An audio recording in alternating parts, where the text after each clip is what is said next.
Ladies and gentlemen, would you like to take a seat, please?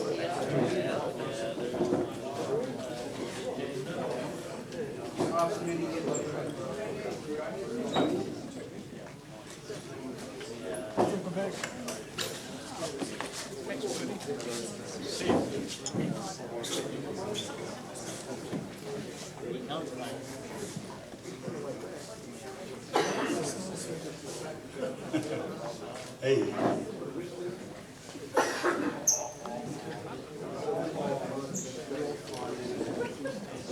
Conchani.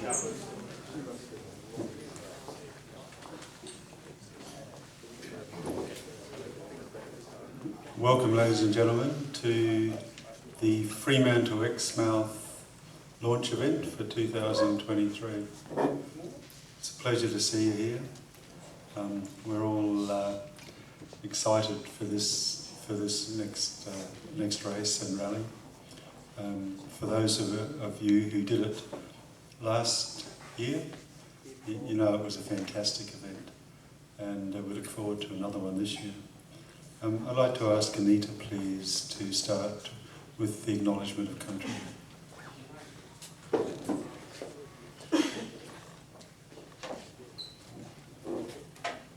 Thanks, Phil, you're tall.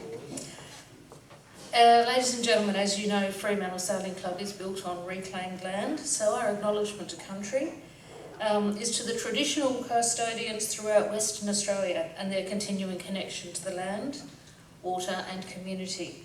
We pay our respects to all members of Aboriginal communities and their cultures, and to elders past, present and emerging. Do I get half fees? Anita? Pardon? Do I get half fees? Because I'm Aboriginal? No. Well, you don't respect me then. No concessions. We just said thank you. Okay. Thanks, Graham. Thanks for your comments. That was great. Are you going up? Yeah, we Beautiful. take money. Excellent. No Aborigines in Exmouth. They're all dead. So, we will start with some thanks. And first of all, thanks to our sponsors. What's that?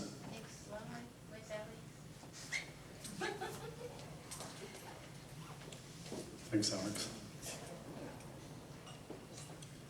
Okay, first of all, thanks to the Kalis family for sponsoring this event. That's really lovely. Thank you. Thanks, Trace. To the Shire of Exmouth, to Club Marine, to West Winds Gin, to Gage Roads Brew, to South Coast Hemp Foods, to the Mackerel Islands, to the Sealing Ferry, to North Sails, to UK Sailmakers, to Clear Orthodontic Studio, to Stage and Studio, to Rigging WA, to the Department of Transport, to Robert Oakley Fine Wines, to Musto, to One Sails, and to Condilly. So thank you very much. Let's put a hand together for all those sponsors and legislators.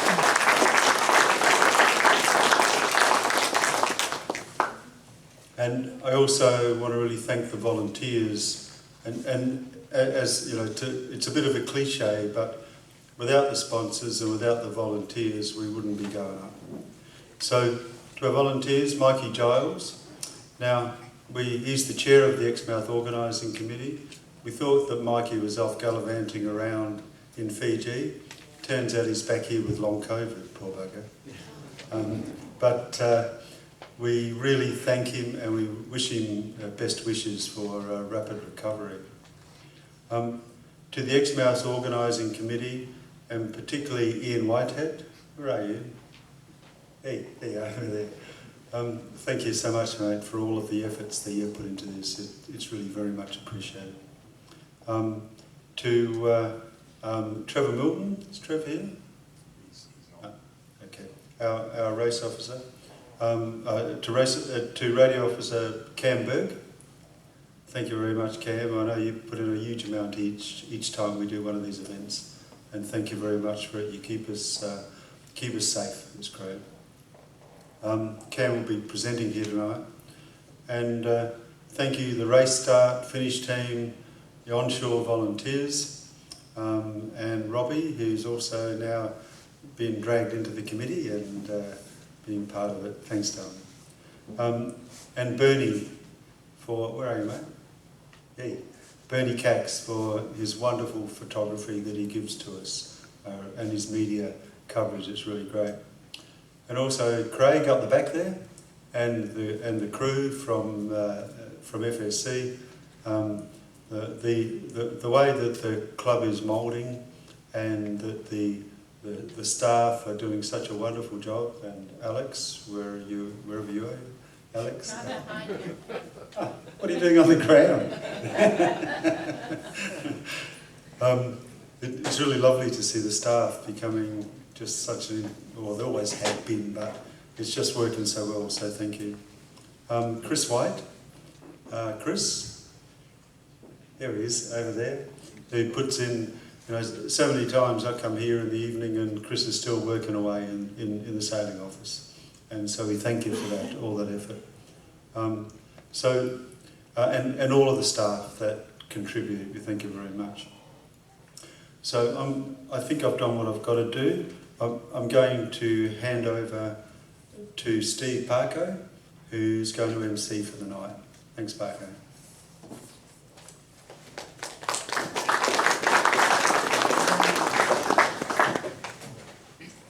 Thanks very much, Phil.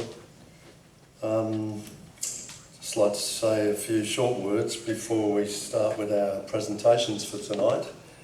So I'd just like to say that Exmouth last time was a lot of fun. Really enjoyed it myself, and I didn't hear any complaints. So please tell your friends who haven't registered yet to register, so they don't miss out on the fun this time, which will be rolling on from now after tonight. So we have got 28 boats registered now, and I think the last boat to register actually is Paul and Sue Burlington. So whereabouts are they? Could you just please stand up shortly? Stand up, please, just briefly. So this is Paul and Sue Burlington from their first power vessel to register, called Superstar. They're going to be a great help with us along with everybody else. And many of you would know Paul and Sue from lots of yachting they've done previously in their yacht Osborne Star. And I'd just like to mention that we will be having some topics nights on things like safety, probably communications and things that we think hopefully will be of value to you as we go on and get a bit closer to the leaving time. And we will get a program up on the website about that as soon as we get it developed a bit more. But there's a couple already planned. I'm sorry about the short notice, but the first one is tomorrow night. So you can come back here tomorrow night. And that's how to get home, importantly. And it is it's presented by a marine engineer, Dave Berthold. He will be talking about engines, but not just engines by any means. All the systems on your boat, which help you to get where you're going, especially on longer trips, like the Exmouth. And I know that the racing boats probably won't use their engine too much on the way up there, but after Exmouth, I'm sure they will use their engines and other stuff a lot as well. So look, get here tomorrow night if you can. And then one of our sponsors, indeed, the new company formed Rigging WA with Steve Locke, is not only a sponsor of us, but they're presenting a topics talk in November 17th as it turns out, but that will be advertised as well, particularly about rigging and running and standing rigging for going a longer distance. So there's a couple for starters. So that's just about enough for me. I'm just looking up this slide here now because it helps me introduce our next speaker, Bill Henson. So I look up there and it says, oh, sorry, Alex got it. It's 234 days to go. That's not correct. There's only 233 days to go now. That slide was made yesterday. But the point is, that seems like a lot of time. Over there, it's 7 months and a bit, which seems like, you know, starting to put in perspective. But we're lucky enough to have Bill Henson here, who's going to talk on this very topic with, from this point now, how we all get to the start line from this point. So I think probably most of you know Bill Henson. He's past Rear Commodore Sale here. He was on a main player on the Exmouth committee last year when we went. There's really 2IC to Mike Giles on that committee. Without any further ado, I'd just like to welcome Bill to present to us on how we get to the start line. Thank you, Bill.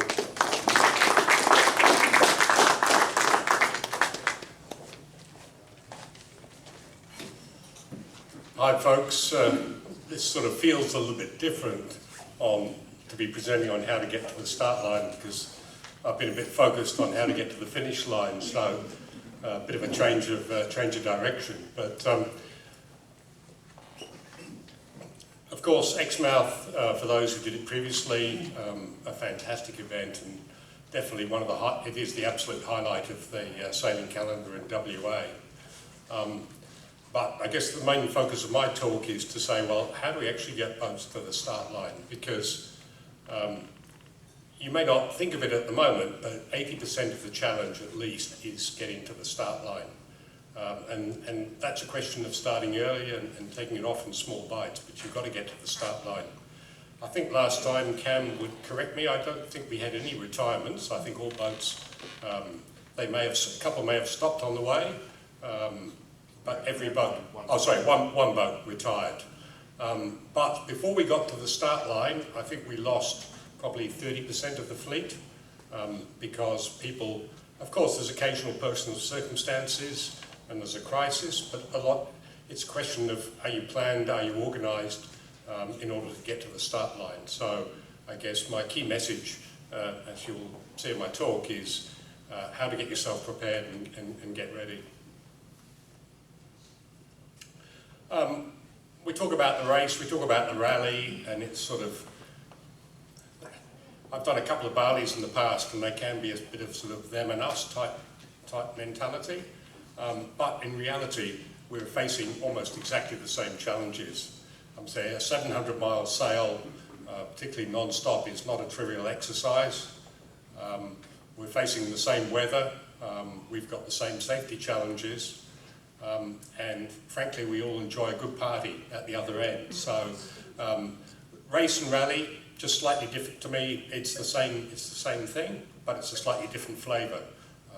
And I'll go into some of the slight differences between them, but the point I want to make is that we're here as one fleet and we're all here to support each other. Look, I don't know there's many race folk here, but look, to be honest, from a race perspective, Exmouth is another race. So it's not very much different from any other race. I don't believe I'm not aware of any tweaks really on the race side. Cat 2, and it's, of course, we operate under racing rules of Australian racing standards. You must meet Category 2, or you're not in the event. There's no ifs or buts or maybes. So that's the race side. Again, satellite phone, of course, has become commonplace now. Exmouth was the first major event in Australia that was operated on satellite phone, and with the work that Cam did in particular, I think set the benchmark for a lot of other clubs. Stability, well, it's Cat 2, so no inclining tests are required. I think that's a fairly straightforward matter. Sorry, just go back. On the rally, slightly different conditions, of course, not racing, it's collision regulations. It is Category 2 safety. However, because this is not a race, as an organising authority, we have some flexibility. So it's Category 2 is the basic test. However, if any boat wants to propose what we called an alternative arrangement, then with the discretion of the safety inspector, that can be accepted. So we're not trying to force people into unnecessary expense if they've got an alternative which is seen to meet the requirements. And Steve, if you don't mind, I'll quote Honkers as an example. So Category 2 requires to have a manual bilge pump down below. And of course, if you haven't got one, then you've got to go and cut a hole somewhere and you've got to run pipes. A lot of, it's quite a bit of work. In the case of Honkers, because that's an commercial survey boat from New South Wales, the boat's got a bilge pump driven off the engine. So it's got a completely independent means of getting water out. And so the safety inspector said, yeah, that's fine. That'll meet the requirements. So on the rally boats, we've got that little bit of flexibility. Still got to meet, the inspectors and the club needs to be convinced it's going to be safe, but you can skin a cat many different ways. Again, satellite phone and of course motoring is fine, and there is a rally section trophy which does take into account your hours of motoring. As I just said before, 80% of the challenge is getting to the start line, my suggestion is, and now is the right time to be doing this, is to start off by reading the notice of rally, saying what do I have to achieve. That's column 1. Column 2, what have I currently got? And then column 3 is, okay, what am I going to do to make up any deficits there might be? I don't see Trevor here, but Trevor Lord, with a big cruising catamaran, first time he'd ever done an event like this, and I saw him with a multicoloured spreadsheet of everything that he had to do and how he was going to do it, and then he got right into it and got organised, and he was one of the boats that, of course, made it to the start line, made it to Exmouth, stayed up there for a couple of months and had an absolute ball. So, the second point I'd make is that you're not in this by yourself. So everyone in this room has got experience and very happy to share with other people. I'm sure the organising committee can make mentors available. So another skipper who can sit alongside you and talk through any issues or concerns and any problems you need to be solved to be ready to go. So use your, we're a club, that's what we're about. We're trying to help each other go sailing. So use the resources which are here in the club. There's more resources in the sailing office. There's lots of expertise around. So use those resources and let's sort of build the fleet between us. Oh, sorry, the last point I noticed on there, look, there's a shitload of work to do. You can try and do it all yourself and be a bit of a hero. My advice is to find some crew and give them particular categories of things to do. Even if it's something, in theory, relatively straightforward, like a medical kit. Now, to put together a Category 2 medical kit is probably 2 or 3 days of running around chemists and doctors and God knows what to put all this together. Just give that task or give other tasks to other people on your crew. Makes them feel part of the event, but it also takes some of the load off the skippers. Look, this is my slide from a year ago, or 2 years ago. This was my suggestion of the sequence that you should consider things. But I'll come back to a slight caveat because we might need to change this slightly. Step number one is stability. Now, that doesn't refer to the stability of the skipper or any of the crew. That's obviously the stability of the boat. And the reason why I put that as number one is because, well, two things. It's not something, if the boat doesn't meet the technical requirements, then it's not normally practical to modify a boat to make it achieve that. So, best thing to do is check very early on the piece, how am I going to satisfy the stability requirements? And then you've got, and that takes a little bit of time, and then you know whether you're good to go. The second part I think I put on there is experience. So there are certain requirements about doing a qualifying event, but I particularly emphasise the importance of getting out and doing some night sailing well before, in excess of what is actually technically required. It's a 4-day, 5-day trip at least, and if you haven't got your crew organisation and you haven't got yourself into some sort of system, then fatigue can become a very big issue. And I think the stats now say if you've gone 24 hours without sleep, it's the same as being not 0.05, being 0.1 on alcohol in terms of how it affects your judgment. And I have to say, doing some races, we make our worst decisions on the last leg into the finish mark.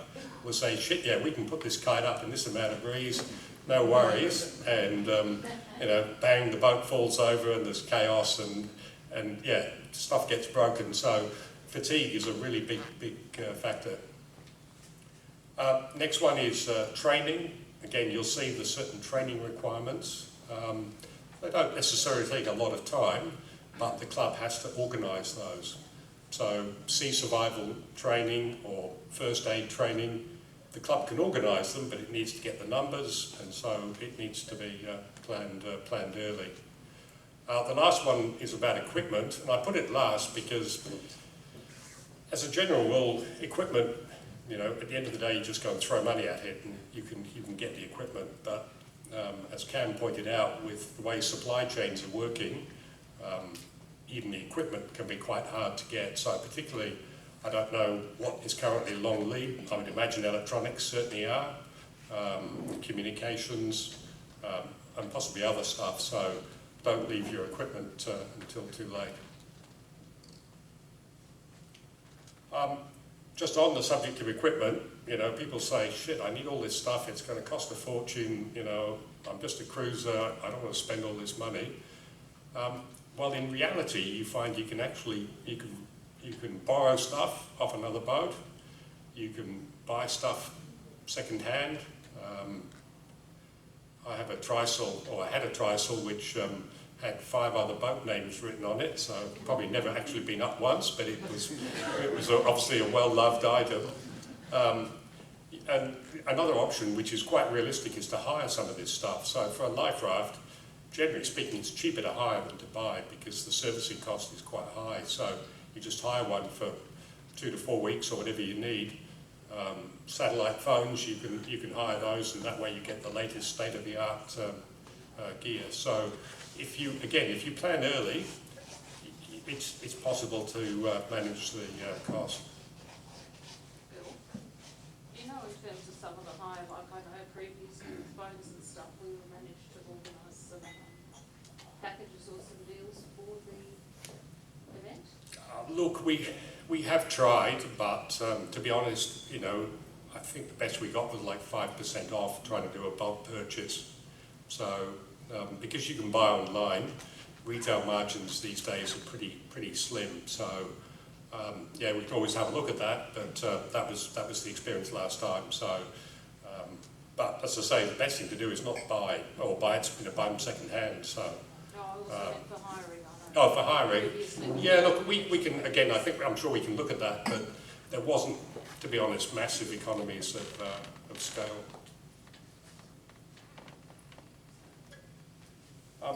Just to wrap up then, as I've said before, please, if you're interested in this event, really focus on getting started early. As I said, we had at least 30% lost last time, or drop out, and I sort of regret that we perhaps didn't do enough to support some of those boats that had the interest, but were not able to get themselves properly prepared. As I say, rely on the other resources, and you know, let's have another great event, and I look forward to going back to Exmouth. Oh, sorry. One other thing, accommodation. So Exmouth has just won the national award for the tourism award for a small town. So Exmouth, and I was there about 6 weeks ago, booked out, absolutely solid. And it will be booked out in May next year, guaranteed. So you can stay on the boat. There's good marina there. The marina's got, you know, showers and toilets and other stuff like that. But if you want accommodation ashore, I would book now. Okay, thank you. Any questions for Bill?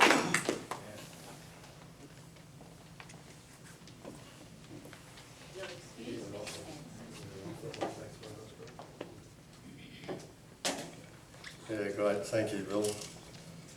That probably leads very nicely into our next speaker as well, who is Cam Berg, who Phil mentioned earlier.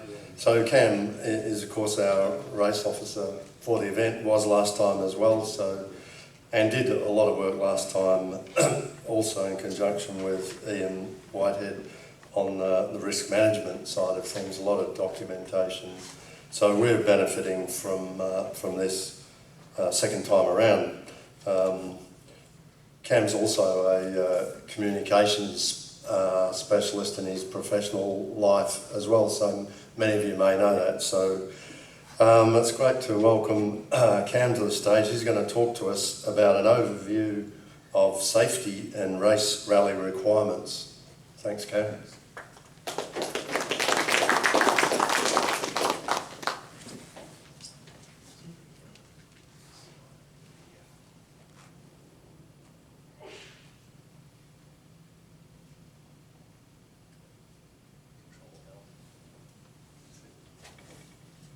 Thanks, Alex. Thanks, everyone. Thanks, Steve.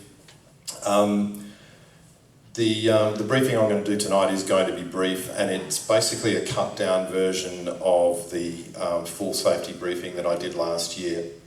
That briefing is still on YouTube. If anyone wants to have a look at the whole thing, it's always there. You can access it there.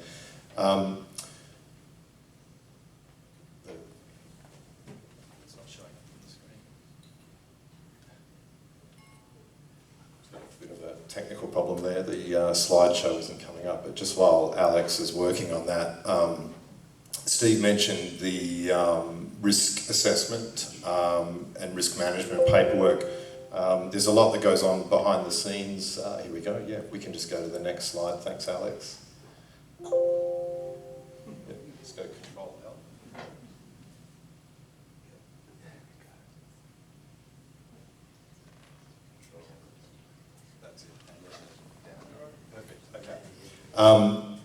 So there's some key documents that we developed last year, a huge amount of work. Again, thanks to Ian Whitehead, who was instrumental in getting that all done.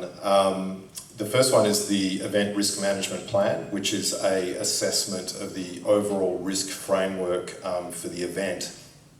That's a very extensive plan.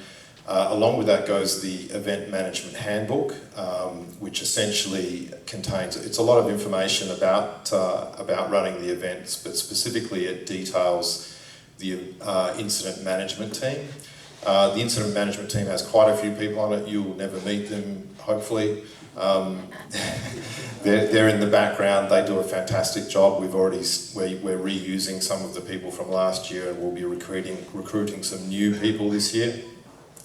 In the event of an incident, that group essentially can take control of whatever the incident is in terms of dealing with supporting FSC, supporting from a medical perspective with a doctor that we have on standby, working with AMSA, working with the water police. If there is a serious incident, the principle being that the race officers can continue to essentially run the race and rally, or run the event, and the incident management team take over for those high-level incidents. Another document that goes with that is the event risk register, which all the participants will get a copy of. That document is designed to mitigate key risks for FSC as the organising authority and for the participants. So as I said, yeah, the formation of the IMT, the incident management team, is to potentially manage lower level incidents, to support AMSA, West Australian Police in the case of a major incident, and also to deal with the media if there was something serious to happen. Race management also works with, or the race management team also works directly with AMSA and the West Australian Police at quite a detailed level in terms of advising of the event and confirming the processes and the communications plan going forward. And Alex, thank you. So look, I'm just going to go through very briefly the communications and safety devices that are going to be very important. For the race, people who've done the race before, this will be normal to you. You will understand this. People who are new, it can be a little bit overwhelming, but we're just going to go through them briefly. So the main comms device is the sat phone. It's going to be used for primary communications. That's your scheduled reports, which will be done twice a day by text message. It's going to be used for emergencies if needed. It's going to be used for data if you want to have data on board, and of course email, which then will give you access to weather. So a very important device. VHF radio, voice comms, very important for voice comms within the fleet and also with search and rescue, emergency DSC use, and ship-to-ship DSC, that's digital selective calling. AIS transponders are compulsory for Category 2 now, so you will all have those. Very important devices. Collision avoidance, very important, probably the primary function. Position info for yourself and for others. Super important MOB location, that's AIS MOB location, which I'll talk about in a moment, and also backup race control tracking. We can actually see you in some circumstances even when you're out of VHF range. PLBs and EPIRBs, basically the same thing. One's on the boat, one's on the person. These are specifically for AMSA, search and rescue notification and operations, two other very important pieces of equipment. The YB tracker, of course, gives us position information. It gives the public position information, which people love to watch. Tracks you for the whole course. We can actually get results from that as well. It also has a secondary function for messaging, which is quite handy. Something that's probably a little bit overlooked and maybe needs to be thought about a bit more is mobile phones. So obviously you've got voice and data when you're within LTE range, potentially weather, potentially navigation if you're using Navionics or anything else on your phone. And more, I'm sure you're all aware, we're using mobile phones to link to the devices on board, AIS, Bluetooth to your battery management system, that sort of thing. So that being said, it would be a really good idea to have a second one, maybe three.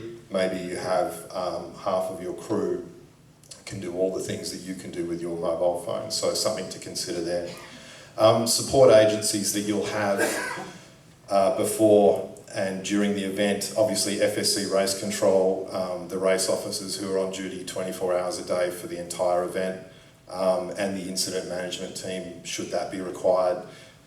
You can get support from nearby vessels. Again, AIS is very important there. VHF radio and sat phone could come into use there. AMSA is probably one of the biggest support agencies in terms of the unlikely event of a search and rescue operation being required. They can activate essentially other groups like the West Australian Police, Marine Rescue, etc. WA Police, of course, Search and Rescue. They also operate Coast Radio Perth, which is Channel 16, and 4146, etc. on HF if you are choosing to use HF. Volunteer marine rescue groups, super important to us. They're all up and down the coast, and they can be activated in case of any emergencies. Okay, so I've just done one big slide for the AIS personal man overboard beacon. These are highly recommended. We really can't recommend them highly enough. We'd love it if every single crew member had one of these. If you don't know what they're used for, essentially if you go overboard, if anyone goes overboard, these devices will set off alarms once set up on your AIS transponders, potentially your vessel navigation if you have it set up that way, and also potentially with a DSC, a digital selective call alarm to the boat. So the statistics are very clear on this. If people go overboard, this is your best chance of being rescued. You will know where your crew member is in the water. This cannot be stressed highly enough. We have, as I said, we hope there's a huge uptake on this. They're around $350 each. There is potential to hire them. Please, please, please look into it. Most of the AIS MOB beacons that come out now have DSC, digital selective calling, as part of them. This opens up a few issues, a little bit of confusion. Myself and Ian Whitehead are going to be working on a manual to describe to everyone, to all participants, how it works, how it can go wrong, how it cannot work, how to avoid confusion. We'll be doing a very, very thorough investigation into that, and we'll present that as we get closer to the race rally.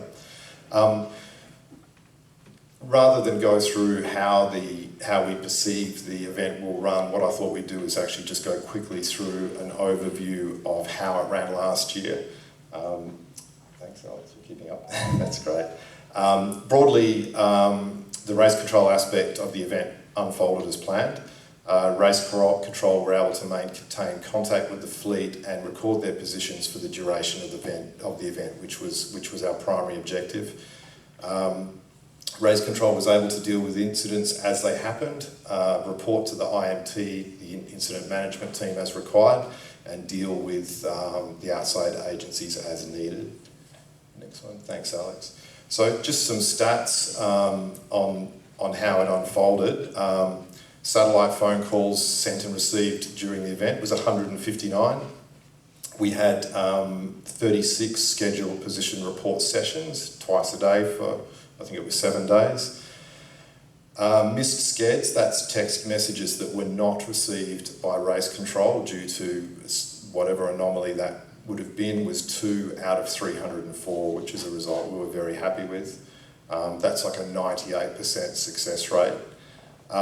Satellite text messages sent and received, including the testing period before the race, was 1,300 plus. Satellite phone calls between race control and landline calls between race control and the water police, there was 3 required. Calls between the water police and a participant in the event, there was 2 of those. Emails between race control and the water police, there was 6 for various reasons. Calls between race control and the event doctor, there were 2 of those for an on-water medical issue. And the fastest sked time completed was less than 3 minutes for the rally fleet. In terms of some background stuff, again, this is stuff that you wouldn't see as competitors, but in the background we have text management software running. I'm not sure if you can, you can probably see that up there. That's exactly how it comes through to us. We see your text messages come in bubble format, and then we reply as soon as we can, and we go through that process of identifying the yachts. That system worked really well, the software worked well. We'll be repeating that same procedure this year, or next year. Thanks, Alex. We have single source documentation. We use Google Drive for all of the documentation for the event. That's all the safety related and communications related documentation. Access to that documentation is given to the IMT, to Race Control, to AMSA, and the Water Police. So everyone's looking at the same documents. If the Water Police needed to find out the name and phone number and next of kin of any competitor on any yacht, they simply go into this folder and they can get the information immediately. Next one, this is the same thing with this. This is a Google spreadsheet which all of the members of the race control team have access to. When you sked in, we put all of your details into the cells as it happens. So we take your position, it's logged. If there's any issues, that's logged. The second page to this contains reporting, a bit like a radio log where we write down any information. So we have a permanent record, a permanent and immediate record of everything that happens on water.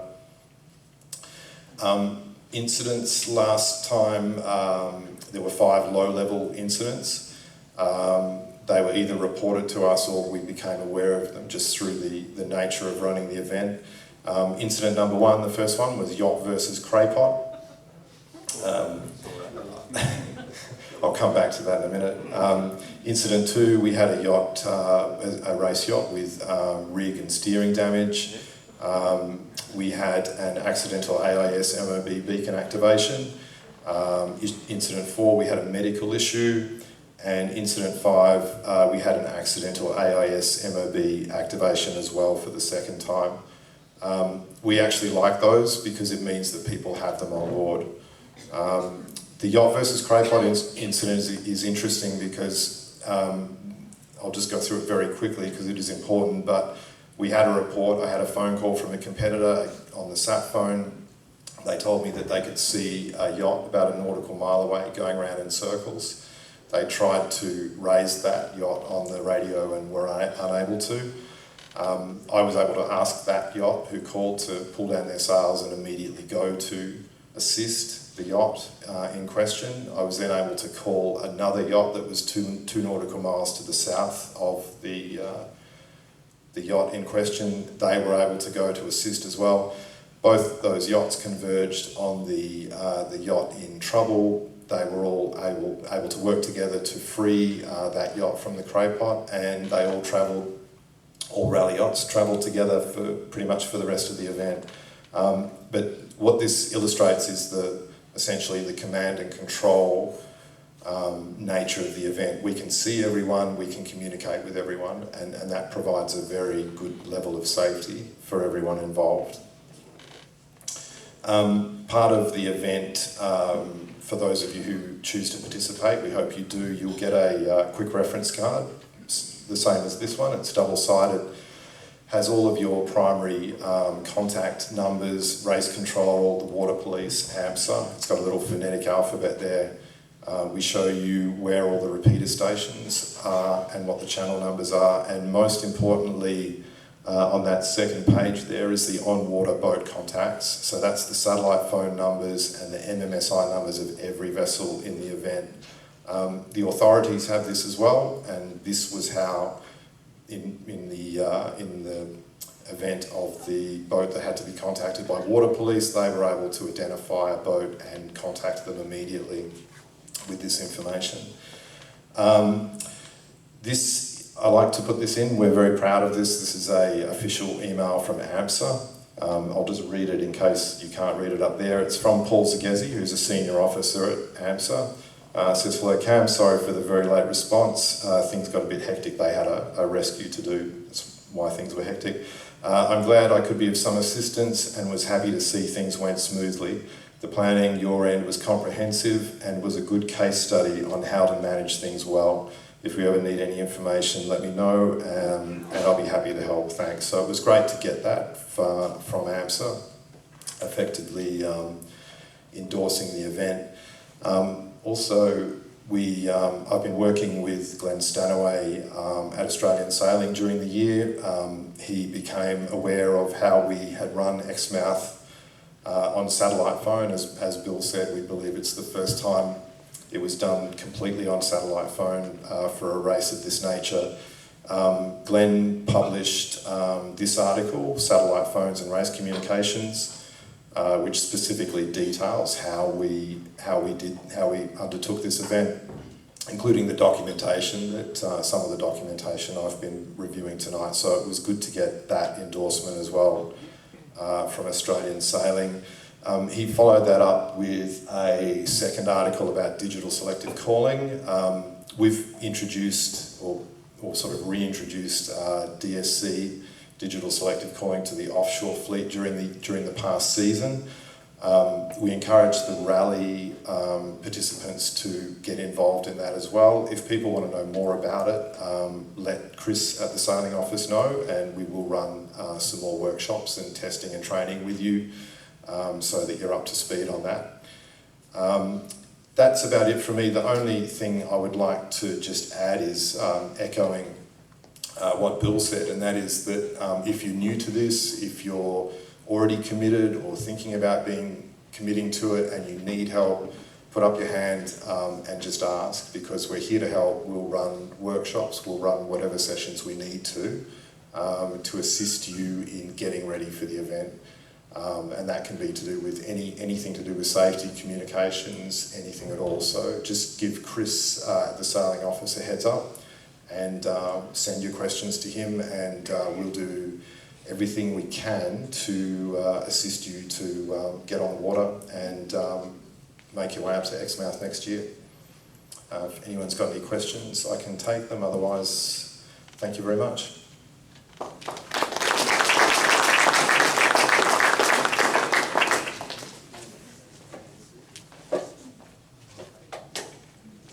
Thanks very much, Cam. So, I'd next like to ask our sailing manager, Chris White, to come up and present to us. Chris White, most of you would know already because he's our first point of call for all our inquiries pretty much. Chris, thanks for working late tonight again, and he's going to present to us on particularly the Exmouth Marina DOT, but we'll probably just ask you if anything else you would like to say, including just a mention of the safety audits as well. They didn't have that process. Thanks, Chris.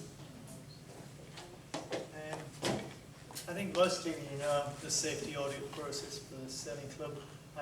For some of the rally people that won't know it, but please just come to the sailing office and we can direct the traffic. The list of safety audits, some of them are here. Doug's around. I think you put your hand up, Doug. You might want to keep it hidden away. Phil's really busy on safety audits, maybe not. The idea is for all of you, just come and see us and we can direct the traffic. Graham, put your hand up. You're a safety auditor at the back. He's going to keep his hand down, but Graham and a few of the people up there are regulars on safety audits, so it's just come and see me and we can organise that for you. So just wanted to touch base with you on this side of things. It was something Mike Giles and I have been talking to various people on. One thing, if you haven't nominated, please nominate, get yourself in. It's really easy to register and put your nomination in. If you have any problems, again, just come and see us and we'll help you nominate. One of the main things that I'd like to get over is that when you do this, if you're going to be part of the race or the rally, is that we want you to put an application in to the Exmouth DOT, the marina, and just for the period of the race. So what we've agreed with Exmouth Marina is obviously they've got, it's not a massive marina, some of you have been before, it's not huge, so they want to get a list of people up there and your applications in as early as we can. Yeah, okay. We've tested this and I know it actually works right down to the end, to be honest. I don't need to stand like this.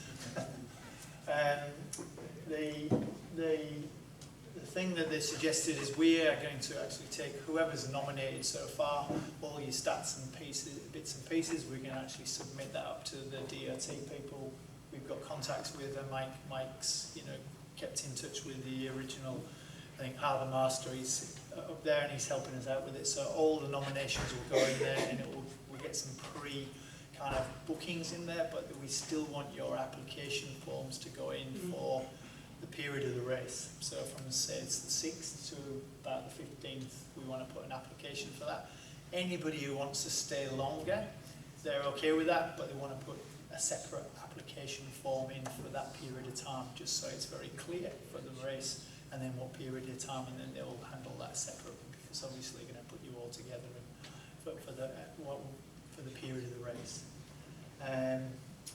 The forms can be found on Dot's page for Exmouth, but I've printed out a few, and I'll keep a few in my office. So if you want to come and pick them up from the sailing office, we can, you know, have hard copies there, and you can take them and print them out. The DOT document itself is a PDF document, and it's actually quite good. It's an editable document, so you could actually just fill out all your details in the PDF. But I'll keep a manual copy in the office there. It's printed out, and you can just pick it up from me. We can scan it and send to them. Like I say, all the information will be on the Fremantle Exmouth page. That will have all the race notice boards for both the rally and the race. So all the information will there. We'll put notice of race, SIs, but we'll put all the general information, including we're going to start putting some of the safety information that's mentioned by Cam and Ian. Will put that together, so you've got another reference point to do some checks on. That's about it. Just a quick Yeah, question. no, I'm gonna say- Is the organisation for the marina the same as last time? The gentleman who was in charge has moved on, so there's another person in charge. He's still involved, but yeah, I think it's the same. The reason I asked, I went up there on checkmate, and they directed us to a pen that you'd put a steel trawler in. Oh, okay. And so we went, no, we're going into the floating one. Okay. So I don't know what their expectation of the yachts arriving, Okay. Yeah. where the information came from or whatever, but it was like, you just can't park You there. can- yeah. Okay. So I just thought maybe you could share that with them. that Yeah. No, we can. There are some pens up there you just wouldn't put any Wouldn't yacht put- in. Yeah, no, that's a good point. No, Okay, so- like I said, Mike and I talked to the gentleman literally a couple of days ago, and I talked to him yesterday, and he's really helpful, and he wants to do the right thing and help us out as much as what we can. So we can talk to him about that. Some feedback. Thanks. Any more questions? Chris, just a point. For those folks doing Cat 2, you're probably aware, but you need to take your boat over the water. You need to get your keel and rudder inspected by a marine surveyor or somebody who has the right experience with it. Sorry, mate? Me? Yeah. Okay, sorry. All right. Go for it. I can explain that, Phil. Now you've triggered it. You go. Yeah, no, that's it's a good point. So for a Category 2 race, like the safety audit does require, you'll have to do a rudder inspection. So like Phil said, you need to bring your boat out of the water. Interestingly, I've found some people who found a way of doing it not by putting the boat out of the water. I'm not quite worked out how they're doing it, but it shouldn't be acceptable. So, but by rights, you need to bring the boat out of the water, and there's a rudder audit and inspection form that comes from Australia. Again, you can come to me and we can give you the information for that. It's a good point. Yeah. So, Chris, that doesn't include the cruising guide, the keel inspection. It does. They're all Cat 2. Yeah, it's all Cat 2, Graham. So, yeah. Anything above Cat 3, isn't it? So, yeah. Yeah, Cat 3 and above. Yeah. Any other questions?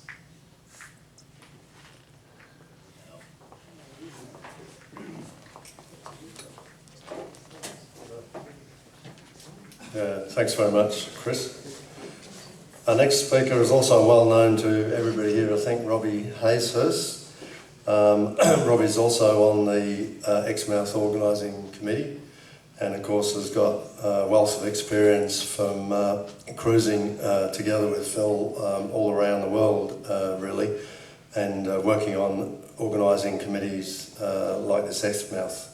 So Robbie's particularly going to talk to us about some events that are organised at the moment in Exmouth, as well as the Exmouth Escape, cruising after Exmouth. Thanks, Robbie.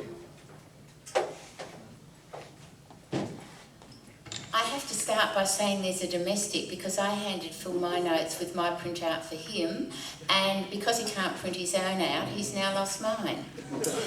So, I'd just like to say another thank you. Monday lunchtime, it suddenly occurred to Steve and I and Alex between us that we actually didn't have a PowerPoint presentation or a run sheet, and Alex and Chris, with multiple interferences or inputs from Steve and I, have done an amazing job in the last 48 hours in getting this all together for tonight. So I'd really like to thank both of them very much. Okay, now I have to read off that. So the Thursday night that we together, we have got, and it was written down, Tracy? Whalebone Brewery, again on the Thursday night. They don't want it to be ticketed like it was last time. They want it to be open, wear your Fremantle t-shirt, wear your badge and come along. You don't need a ticket to get in, but come along, and it will be our event on the Thursday night. The Friday night we're going to have free, because last time everyone was a bit too tired and no one turned up, and the same with the Sunday night. So there's nothing organised for the Friday night or the Sunday night. The Friday we've got the Ningaloo Well Shark and cruise. We've got reserved a sailing catamaran and a powerboat, and we are not running it through the club. You have to make your bookings direct on site, direct with the link that you will be given to book your places on that, and you will pay direct. If you can't come, if you're pulling out, you do that yourself, you try to on-sale your ticket, but the club's not going to manage it because it was a nightmare last time. The Saturday, we are having the open day to the marina. So the whole of the marina is open to the community. We haven't decided on a sausage sizzle yet, and I haven't told Tracy this yet, but we're going to try and get one of the schools or something to do a sausage sizzle whereby we all pay $1 and they can use it as a local fundraising for them. Sorry, I forgot to tell you that. The sports club would love that. Okay, thanks, Trace. The Saturday night, we're having the presentation. The venue is still being negotiated, and you will be advised of that before the Saturday night of the presentation. I hope, anyway. By text on Saturday morning, as Anita says. That sounds pretty good. Did you say it by Sunday morning? I said my sat phone. Oh, right. The Exmouth Escape Cruise is starting on the Monday. Now, those of you, except that I did notice that Chris has changed it with the DOT, but can we flip to the next slide, please, Alex? The next one.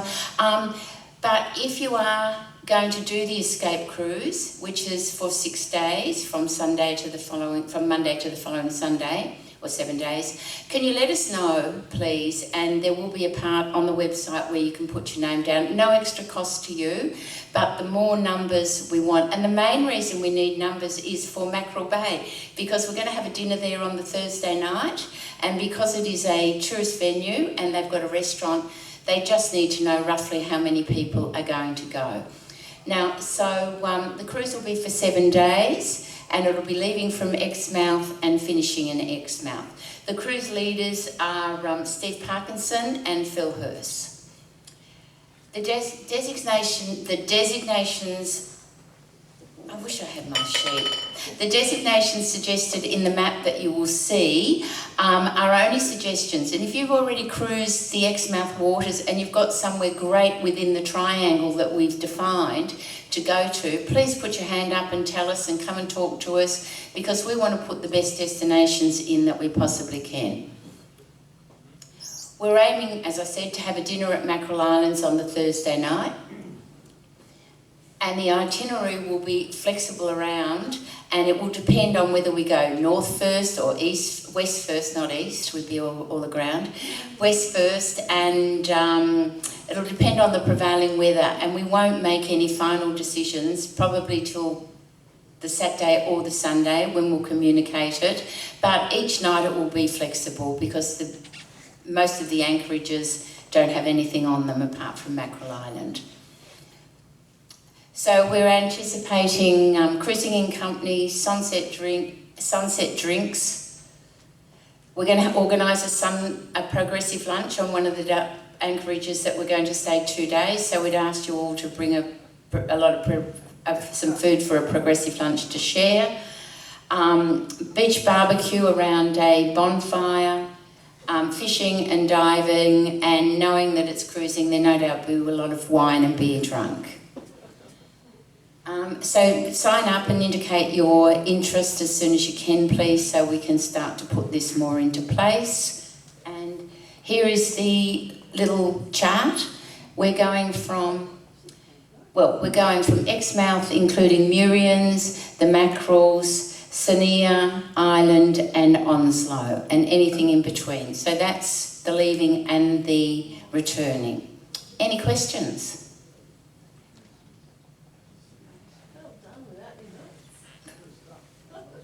Oh, save the dates.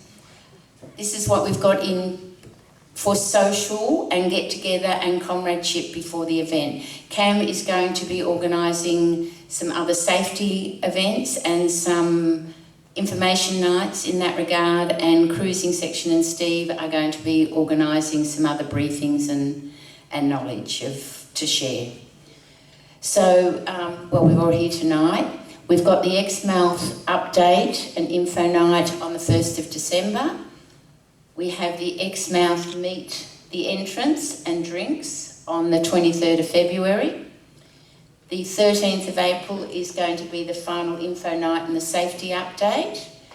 The 4th of May, which I think might be the Thursday night, I can't remember, is going to be the Exmouth Race and Rally briefings. The barbecue breakfast is going to be on the 6th of May, and we leave on the 6th of May. Yeah, both dates the same. Any questions?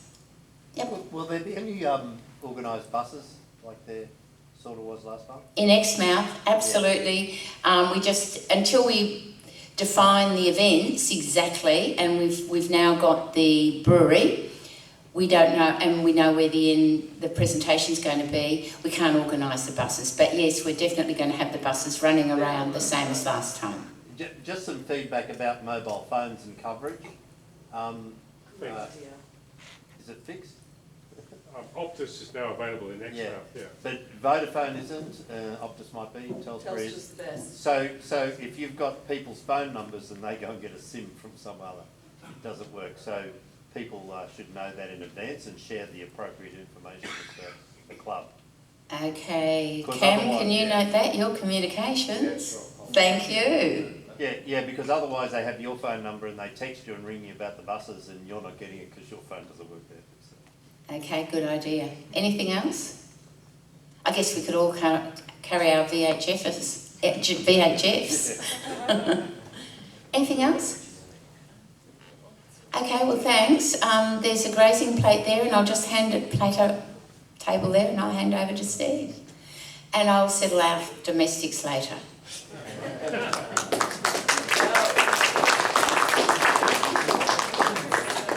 Thanks a lot, Robbie.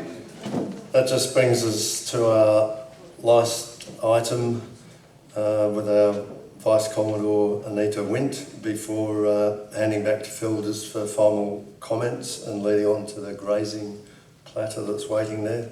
So, just in introducing Anita's segment, Fremantle Sailing Club, of course, is very passionate about the environment, particularly our marine environment. So we endeavour to run environmentally friendly events, and one of Anita's roles is as chair of the Marine Environment Committee here, and has worked on with the committee a award which will be offered on the Exmouth event called the Smallest Footprint, and Good. Anita, please tell us about it. Thank you.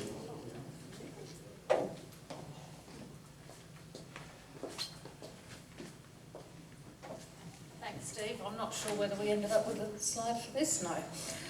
Okay, so last year we introduced the Smallest Footprint Awards. Now what happens with these is that we endeavour to recognise those who are creating the smallest footprint on their way up to Exmouth. So there's a $300 cash prize for the winner in both the race and in the rally divisions, whether that restocks your containers that are then suitable for change or otherwise. But these are funds raised through our Containers for Change program, and the trick is to have the lowest number of points. Now there's info sheets available up near the water station, and I think quite a few people have already grabbed them. But when you look at the way that you can minimise your points, you've got a 2-page document, front and back, that just steps you through some steps you can take in terms of preparation and your provisioning and your vessel maintenance, your power provisions, and then as well in terms of your journey itself, in terms of carbon footprint with fuel, that you can calculate your CO2 created through your engine hours, actions taken as you travel, and then also actions taken as you arrive. Now, one of the bonuses that we had last year was that Exmouth didn't actually have a recycling program until we turned up saying, oh, we're going to give people points for, or recognition for putting stuff in recycling bins. And thanks to our committee with Trace, they actually went, oh crap, we better get some recycling bins in place. So those are still there. And that'll be an opportunity for you guys, as I say, to hopefully get your lowest points and smallest footprint.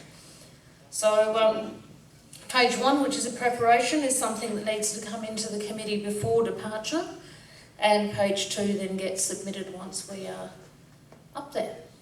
So good luck to everyone. I encourage you to give that a go. I mean, Dita, you were one of the winners last year with Christine. And I think the other was green, which had nothing to do with their Negroni video. So, but as I said, I encourage everybody to give that a go.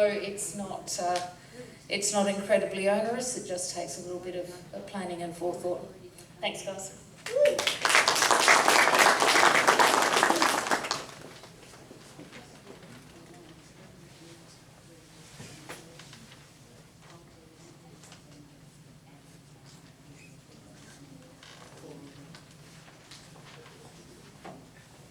I was just told by my boss that we have 4 boats committed already to the cruise.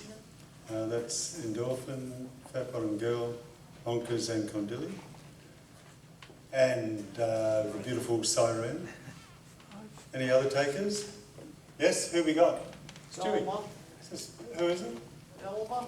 Thelma, beautiful, yes. Resolution, beautiful. Superstar. Blue Lagoon. Superstar, Blue Lagoon, this sounds fantastic. Yes, Sand Crab Disco. beautiful. Maiden Go. Beautiful. Tilt. Hey, this is going to be a wonderful cruise. Absolutely fantastic. Ah, yes, come on. Yes, Papillon. Papillon. I need pen and paper and we need Alex to write this down. Okay. Wow, that's a fantastic response. We've got a video? Done. That's it, you're on record now. We're on record. I think we'll have an absolute ball after the event. Fourth dimension. 4D. Hey, 4D. another one. Beautiful. Are you going? Oh, good. That's absolutely So we've gone from fantastic. 4 this morning Well, that's to probably 15 to 10 or 12 now. half of the, say? Yeah, definitely. That's about 30% of the fleet already, I think, that's going on the cruise. Hey! Yes, mate. Was there any, last year, the last time there was a container or something like that went up and back? Oh, Is that being organised again? I would expect so. Yes, Yes. yes, So yes is the answer. Because Yes. that needs to be sort of notified to the racing clubs really early. Right, The okay. container will be going up. I'm not quite sure when it's leaving here, but it will be leaving on the Sunday will we have the Sunday before that we pull out of the marina? What day is that? The 14th, Chris? Yeah. The 14th, and we are still debating whether we're going to have the sausage sizzle as you arrive to put your stuff in the container or not. We hadn't decided that yet, had we? But no, the container's definitely happening. So we can all pull all the cruising boats can pull their ASOs out of the container for the rally afterwards, or the Exmouth escape afterwards. So it sounds great. Look, it's wonderful everybody to turn up tonight, and thank you very much. Thanks to speakers, thanks Steve for emceeing, thanks Robbie, thanks Anita, and thanks Bill and Cam. But thank you very much, guys, for all your good stuff tonight. And I really, really look forward to us building up towards this event. Thank you.